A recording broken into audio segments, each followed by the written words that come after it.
Hello and welcome to this episode of the Beyond Podcast. And this is a bit of a special sampler episode of future things that you can hear on the podcast itself, but also for things that exist behind the terrible paywall that we have erected on our Patreon feed, because there are some things that you can hear early on Patreon, one of which we'll be discussing in a moment, but there are also special things that we keep embargoed, or at least at the moment we keep embargoed for our wonderful patrons who support the work we do. If you're interested or able to support the work we do go to our Patreon page, patreon.com/Beyond Shakespeare, and join us. You get all of the podcasts early, about 3 months early at the moment, is the general gist. Not possibly for this episode, actually. The gap is actually relatively minor, but increasingly that's the sort of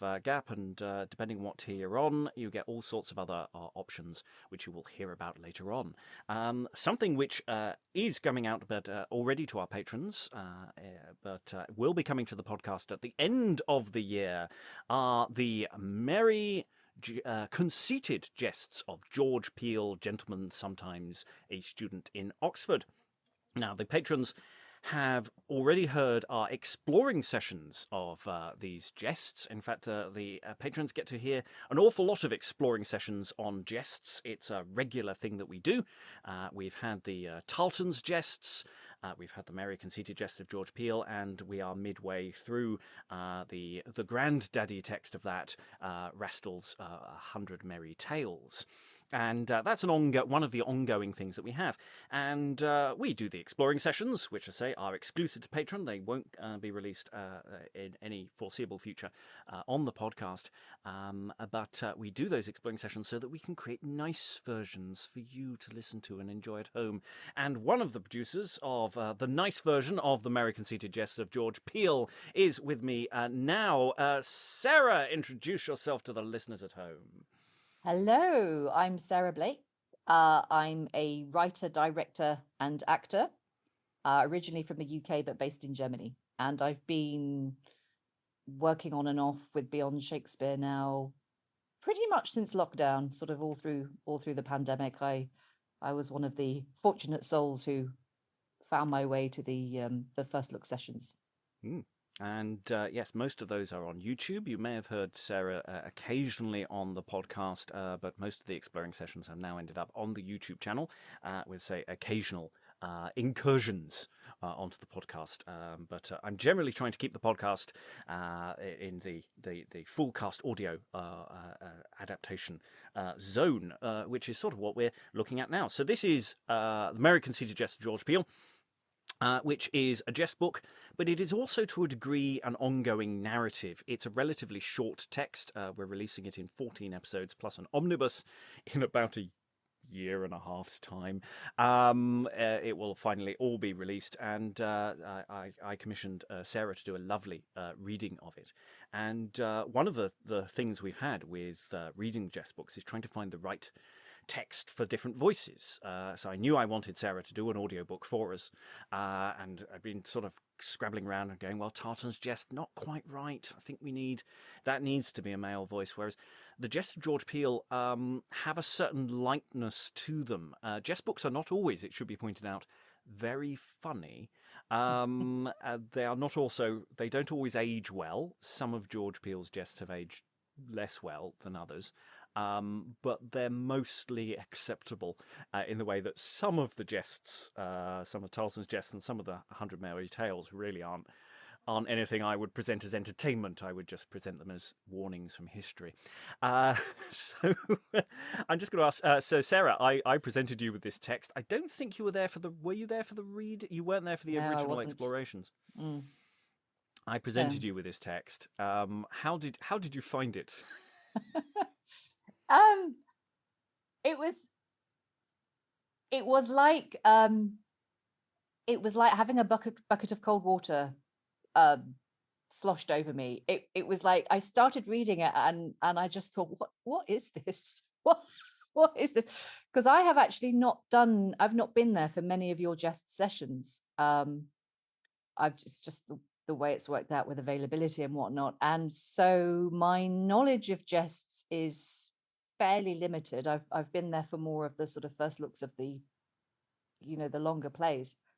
And I just found it extraordinary because it throws you in. It literally throws you in at the deep end. It's like somebody is just narrating an anecdote in the pub about, someone they know, this ne'er-do-well called George Peele, and they're just telling you this long rigmarole in the pub over a pint, and you've just been thrown into the middle of it, and you don't know who any of these people are or what they're doing, and it just starts, and I found it really, really confusing, honestly, but also just fantastic, because from the very beginning, you're immediately just plunged into this world of this character who seems to spend his life writing about England, getting drunk and stealing stuff. And occasionally, writing a play or whatever. And he's just a ridiculous character. He's larger than life. And it's really interesting what you were saying there about how a lot of the Jests are kind of, not exactly entertaining for a modern audience. I mean, there was stuff in this that I thought, wow, okay. Me as a woman reading this, I'm like, gosh, this is actually quite it's quite hard for me sometimes to kind of embody this character and bring him to life and actually narrate the things that he does, because I'm like, oh my god, he's really he's not just a ne'er-do-well, he's actually he's a pretty poisonous bloke at times, but he's also really, really funny, and just he has this insouciance to him. And I was actually just really grateful to have the chance to narrate it, because again, just breezing off into sexual politics for a moment, it's actually very, very rare. I'm an audio geek, and I love doing audio. It's very, very rare for me to have the chance to narrate something like this, because this is the sort of text that would normally always be given to a male performer to narrate. So it was actually a really interesting experience for me to have the opportunity to get into George's head and narrate his exploits. I mean, it was that question about what voices suits this, and there was an element of sort of trying to slightly diffuse, because George is not as bad as some of the other chaps we meet in Jests. I mean, I'll take your word for it. No, trust me. This is a much lighter approach, whereas Tarleton is so hyper masculine in his Jests, and so when he is bad, he is very, very bad, and it's very aggressive. I don't think George is aggressive in that way. It's more a beta male chauvinist than an alpha male chauvinist. Yes, absolutely.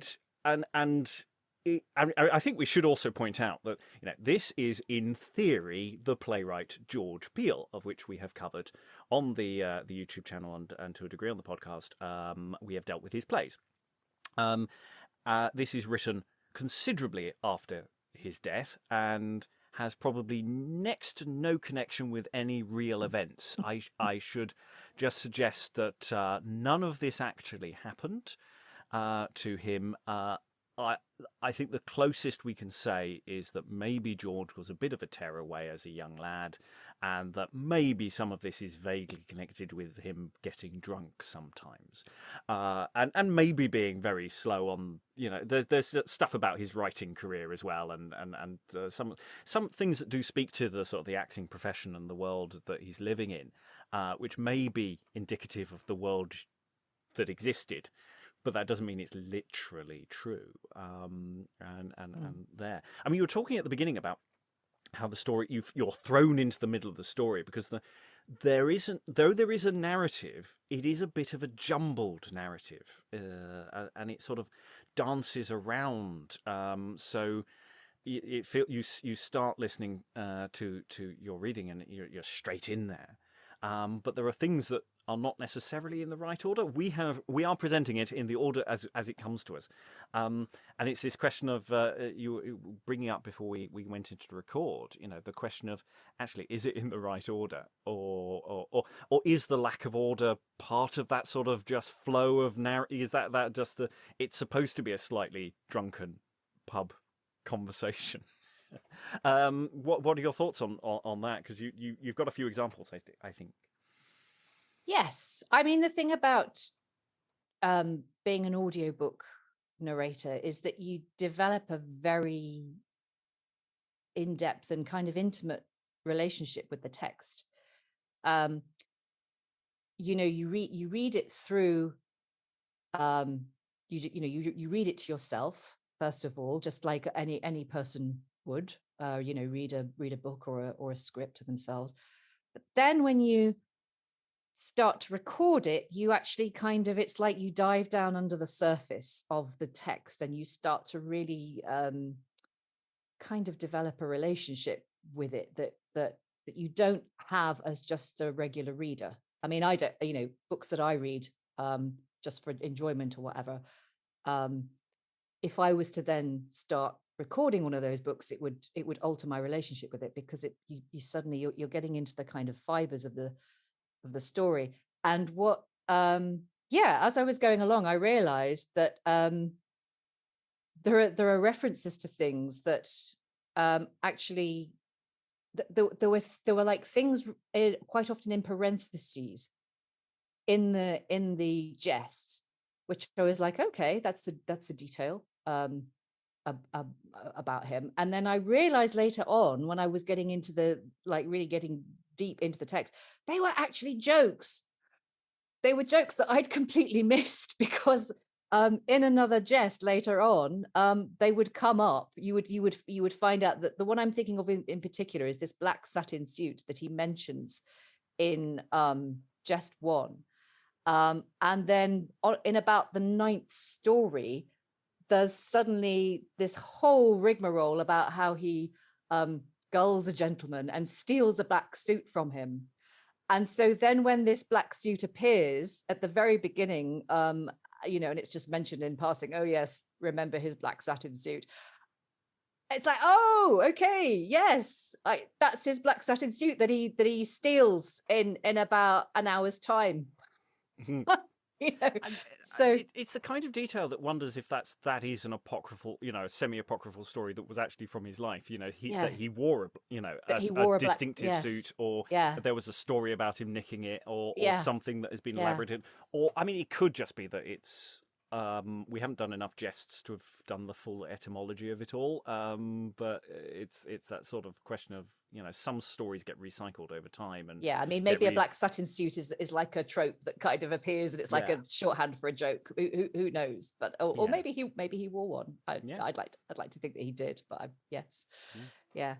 and there's also an amazing, I think my favorite Jest in the whole lot of them is this one where he gets his 10-year-old daughter to enact revenge upon a gentleman who has I won't give too many spoilers as to what he's done, but he's wanting to enact revenge, so he gets his 10-year-old daughter to go off and enact revenge for him in a really, really funny story. And there's just like there's the first story ends with him vowing revenge, and then it just the narrative just goes off on a complete tangent for another 2 or 3 stories, and then all of a sudden it comes back to the revenge that was had by George Peele, upon the gentleman. But that to me doesn't really feel so much like it's out of order. That does feel like it's, yes, if you're telling these stories, to your mates, round a pub table, this is the kind of thing where you start telling a story and then you go off on a tangent. Oh yes, and then he did this, and then he did this, and then you come back to the main narrative, and that's a kind of fairly solid structure for a sort of rambling, shaggy dog story, and I think that's probably what's going on there. But I don't know. It could be that they are out of order. Yeah, I it's impossible to tell really. But when I first plunged into it, it's like, whoa, what is this? It just seemed very, very random. And then the more I dived into it, the more I realized this is actually really quite cleverly constructed. There's less random.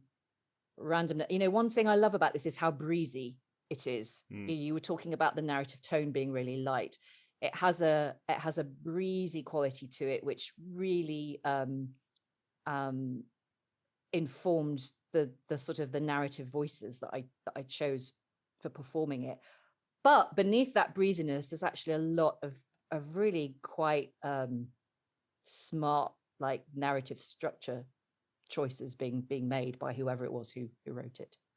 Yes, because I don't think we have any idea who it is, and as for many of these kind of collections, it does feel, it almost feels like there is an expectation that the reader is already in on this, that because it is towards the latter end. I think the edition we're looking at is 1627. We've had a good 100 years of this kind of text. This is quite a well-established form. There's an awful lot of they're just churned out left, right, and centre. Some of which are very good, and some of which are very bad, and sometimes in the same volume. They're very good and they're very bad, and some just openly just steal stories from somewhere else, and with almost no adjustment, and crowbar them into a narrative, whereas this actually does feel like a narrative in the sense that most of the stories all sort of fit who George potentially is, or this text idea of George. There are some nice little bits of satire to do with healthcare, shall we say? I mean, it's an horrific episode on one level. It is, but it's so funny. It is also funny at the same time. I mean, we're saying it's funny. This is when the audience listen later on and just going, we're yeah, who are these people? Yeah, we are psychopaths. But it's... I mean, there's always that bit of a sort of early modern lens one puts on, and sometimes, as I say, Jests books just push that so far that the lens is shattered, and you just go, no, we're not going there. I think there's just enough here for me to put this out without too much introduction. Just let the context of the podcast do its work.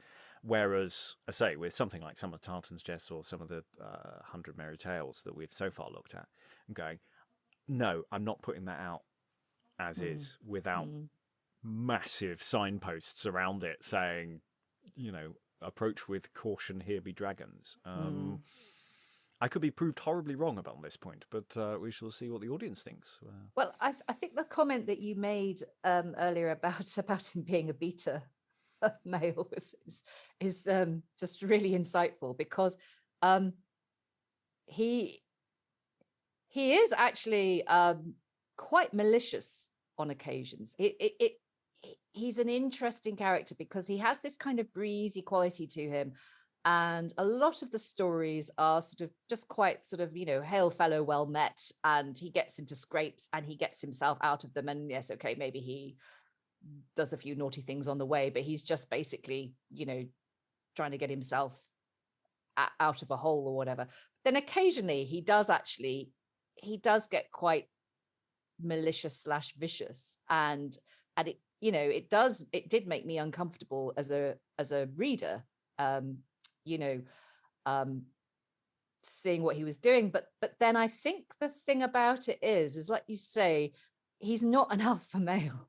George Peele, he's really not, and so even though he is sometimes quite malicious in his actions, and some of the stories are quite cruel, it's not that it doesn't excuse the cruelty, but it's again, it's quite cleverly written, because he's not this powerful figure who's just constantly getting away with stuff and bullying people. He's just this, he treats people quite awfully sometimes, but then he also gets treated quite awfully as well. And so overall, it seems to kind of balance out.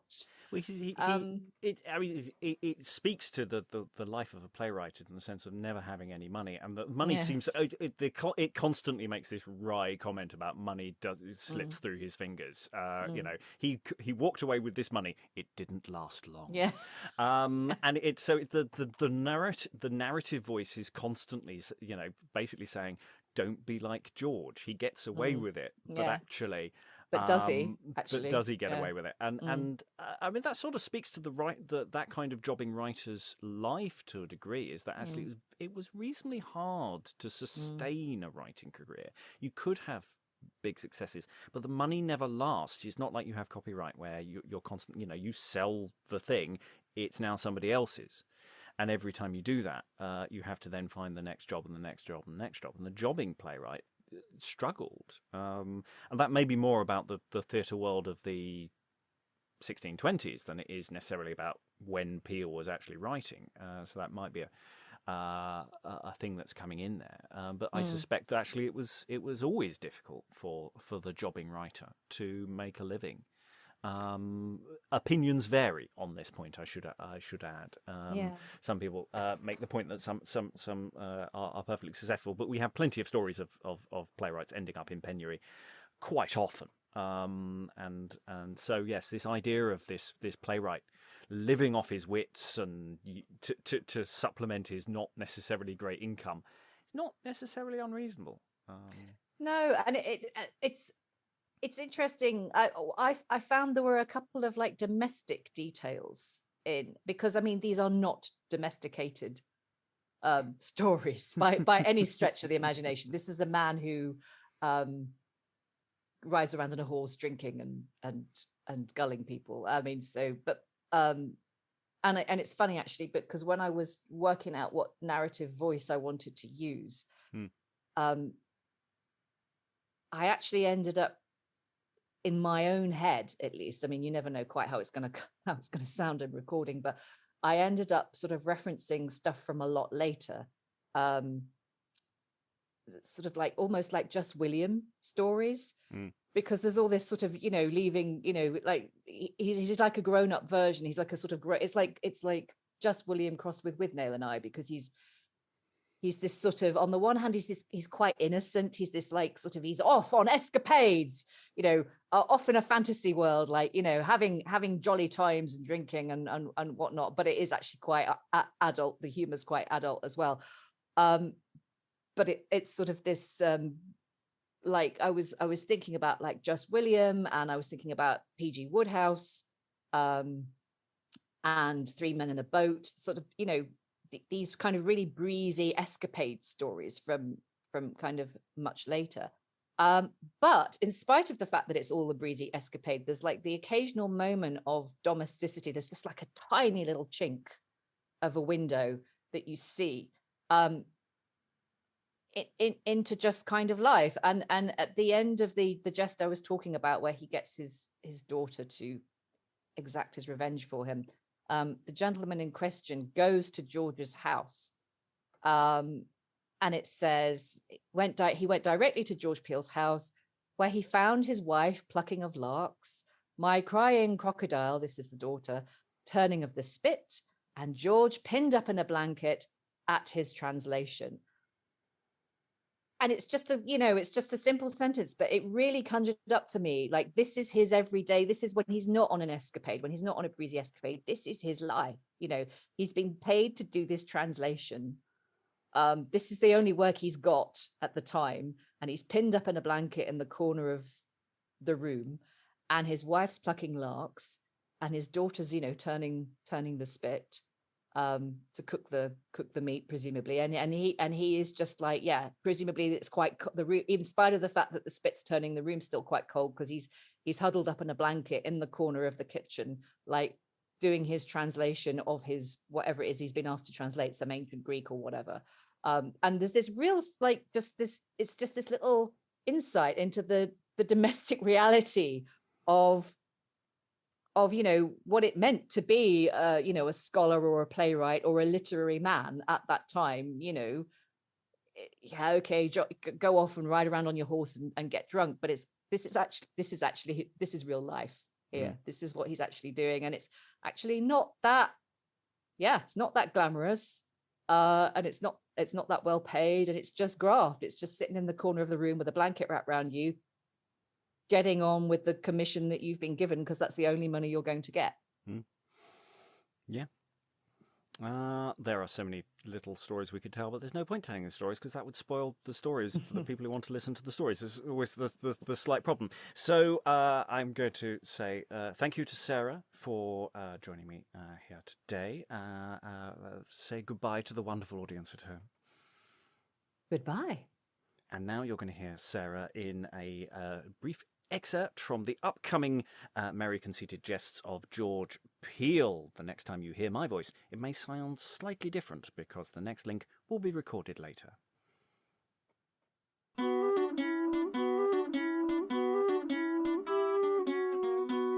Merry Conceited Jests of George Peele, gentleman, sometimes a student in Oxford, wherein is showed the course of his life, how he lived, a man very well known in the city of London, and elsewhere.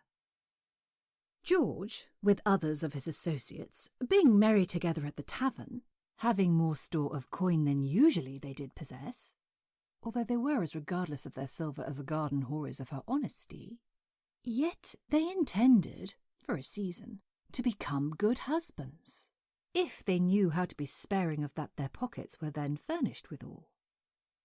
£5 they had amongst them, and a plot must be cast how they might be merry with extraordinary cheer 3 or 4 days, and keep their £5 whole in stock.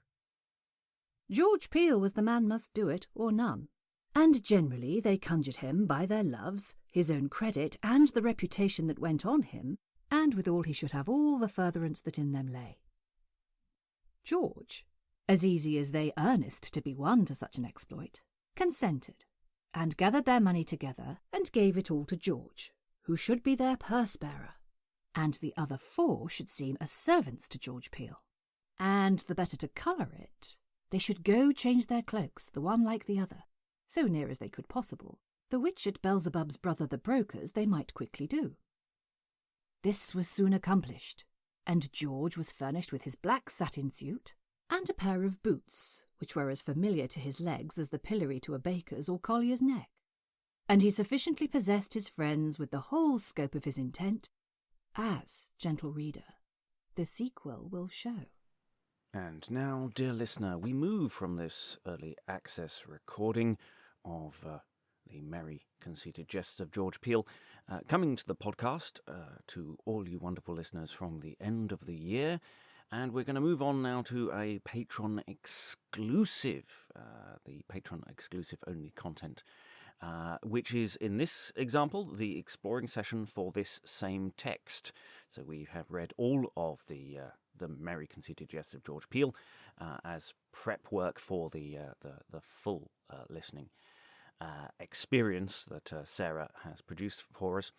But this is the exploring session. This is exclusive to the patrons, and this is with myself, Liza Graham, and Alex Scott Fairley. There's an awful lot of points to try and unpack there. I've been making lots of notes as I've been going along. But yeah, is there a confusion as to how many Georges we have in this Georges, or just the way they refer to George as though George is a different person to George who's in the room who's George?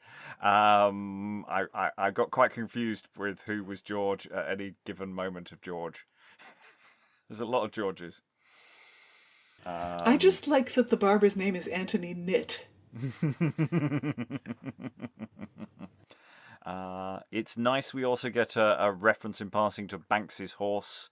So, Banks's horse was a performing horse that could perform many wonderful tricks, but playing a lute, we suspect, was beyond it. Yeah, Alex, how was that flowing for you? I mean, did you sort of follow where this was wending? Vaguely. I did use the Edith Evans technique of if you don't quite understand what you're reading, say it as if it's slightly indecent, which sort of works quite well with some of this stuff.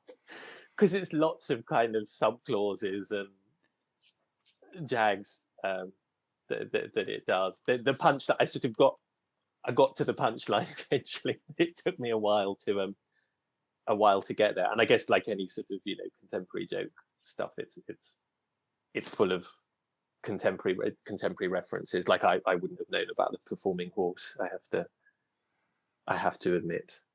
And it's sort of like, it's trying to catch someone's delivery, isn't it? Because even though these are sort of written things, it would be like reading a Jackie Mason monologue and trying to kind of make sense of that without having that Jackie Mason voice, I guess. So we are releasing monthly exploring sessions on Jest books every month. And there is a Patreon archive of all the Tarleton Jests, the Peele Merry Conceited Jests, and we're currently going through the granddaddy of jest books, 100 Merry Tales by John Rastall. Each month, $1, £1 tier patrons also get a roundup of all our releases, including, in a good month, dozens of our YouTube videos, and that's months before their release date to the public. We're currently running, on all our exploring sessions for the YouTube channel, we're currently running about 6 months ahead. So it's a nice perk for the starter tier, whereas the Jest Book exploring sessions, they're usually from the £3, $3 mark upwards. Additional bonus videos are also released on our monthly roundup for the £1 tier, the £1 tier, with rehearsals for upcoming projects occasionally included, along with other, additional bonus material. Like this text rehearsal for a mystery play with Alexandra Katagida. Okay, so in my capacity as God, I arrive just after the deadly death of dying, what Cain inflicts upon Abel, page 6, middle bottom. Sort of. So Cain, come forth and answer me. Mm-hmm. Excellent, we are. Cain, come forth and answer me. A soil, which means absolve, essentially, but resolve my question right away. I am going to just double check because it's one of those slightly slippery words. Again, all of them, this is also the problem, is context sometimes radically changes the meaning of exactly the same word. Yeah. I don't, because sometimes it is a bit like a sale and sometimes it is not. Answer, I've got actually. Answer my question. Yeah. So that's the gloss I've got here from the Early English Text Society edition. Again, we've stated that I don't always agree with the glosses, but I'm going to make that note in here. Okay. So yeah, answer my question anon right. So it's just presumably they've already used the word answer, and they want to use the answer. They want to use the word again. In the come previous line. forth and answer me. Answer my question soil. anon. Yeah. My question anon right. Thy brother Abel, where is now he? Had done, and answer me as tight. Additional exclusive content includes my readings through other literature of the period, including these workings through of the enormously popular book series The Mirror for Magistrates, written in the early years of Elizabeth and expanded constantly through her reign. Here's my musing on a section of the text where the editorial board for the book discuss how to arrange the material that we're actually reading. And there's a fascinating image of Richard II presented as a ghost. Now that's really interesting. I like that of just going, we couldn't just agree on the sources. One said one thing, one said the other, and we're just going to move on. And then one of the company, we don't know who it is, saying there's some really good stuff I want to talk about, but we're not really sure how to do it or whose viewpoint to take it from. So let's just go and imagine Richard himself. So it's interesting. It's a way of sidestepping material you don't know what to do with in this format, but mentioning it in passing so you get a bit of it. I don't know anything about this mask. Assassination attempt of Henry. So I'm really quite interested in that, which is a shame because I don't think we're going to get it. Oh, well, never mind. So we have this image being, again, set up. We have a theatrical, or in our views, a visual image, maybe of Richard in Paul's church, which is a church presumably all these people would know, so it's a good location to work from. Blue, so he's bruised, pale and wan. Blue wounds, so bruised, pale, on cold stones, surrounded by people. It's a very violent image. So it gives us a sense of how perhaps this should be performed. So I'm going to take a little sip of coffee, as is my wont, before I read Richard's plaint. Let's see how performing I get. I don't know how performing I'm going to be. It's just 9 o'clock where I am now. I have had my third cup of coffee, so I should be on a level of performiness.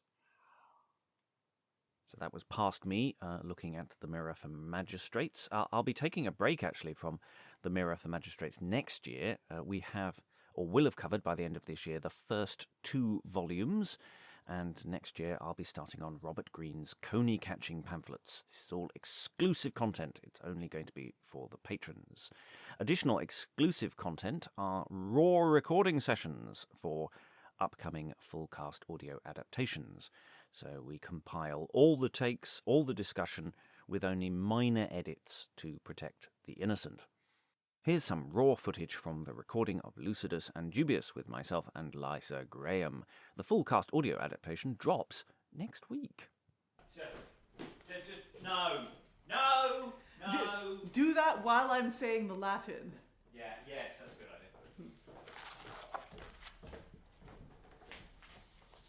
Actually, I'll just keep heckling you. Could you do the whole closing speech, but I'll sort of heckle underneath?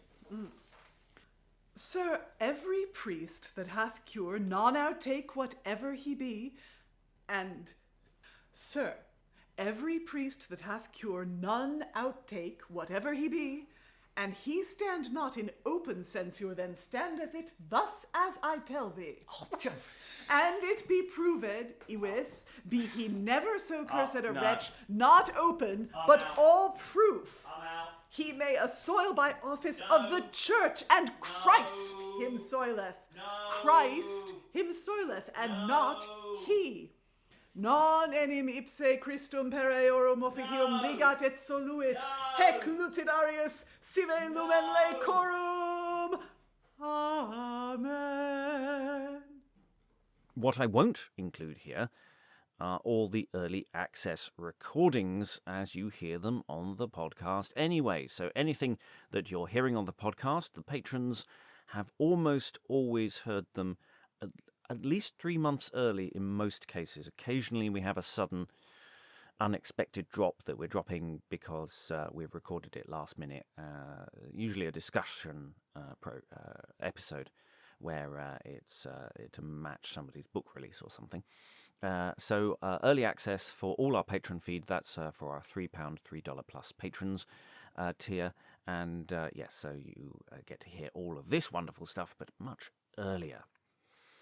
Next year, I'm hoping to expand our patron content even further, as we're going to play around with live streaming some live shows, assuming that we can manage to get some live shows on the go. These will be online ticketed events, but our patrons will get automatic access to tickets at an as of yet to be determined value, and for the lower tiers there will be early access of the recordings after the date, and eventually, of course, it will all end up on the podcast, but much, much later. So I hope to be adding more perks like that to each of the tiers as we go.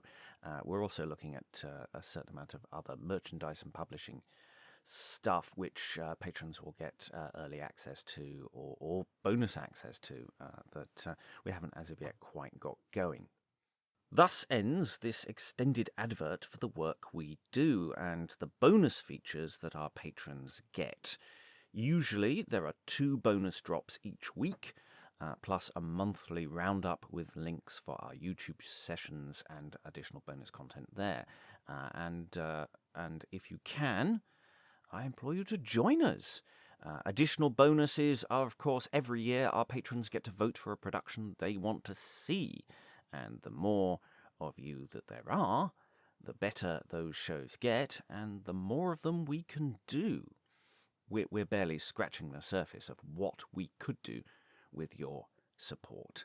And we already do quite a lot, actually. It's a minor miracle, really. So, till next week and a more regular style podcast, goodbye.